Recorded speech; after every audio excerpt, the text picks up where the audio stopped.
Hey learners, it's other beautiful day.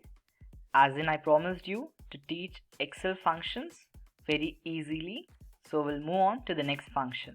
If you didn't watch the other video which is related to sum, please do watch it. It is interlinked. Let's start with SUMIF. Yeah, as in I told you, in Excel every function does start with equal symbol. So equals, what we need to do? We need SUMIF. So don't worry about the data. It could be anything.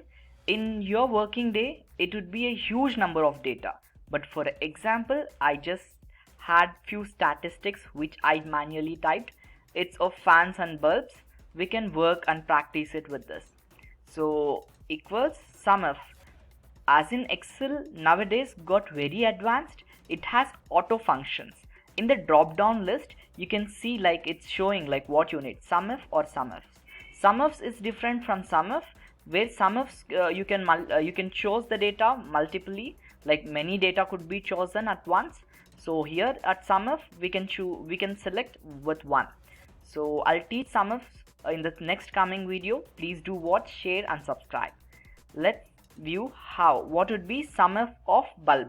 In the use data, we just wanted to somewhere we need to calculate only sum of bulb.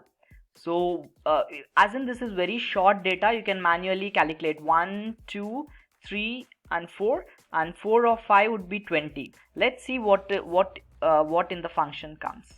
So SUMIF, we need to give a bar.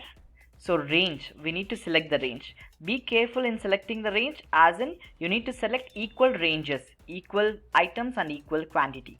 So in the same sense I'm going, so I gave the range. So I need criteria. So criteria would be bulb for me here. You can choose fan as well, anything which you want. So here I'm choosing bulb. Later I need range of it. So here the quantities would be the range. That's it. You need not close the bracket. You can leave it as in, just click enter and boom, 20. As in I told you the answer would be 20. With this function too, you get 20. In the formula bar, you can just see the formula. Equal symbol, SUMIF, give the bracket, A2. That would be the whole range like items. Then A2 to A9. That is the list of the items. Then the range, the criteria we need to give after the range, that is bulb. I want bulb, so I gave bulb, comma. The next would be the quantity. We need quantities of bulb, so we need to click down that particular array or the list. So it's in B2 till B9, so B2 is to B9. That's it, you got the answer. Stay happy, stay safe. I hope good luck. Bye.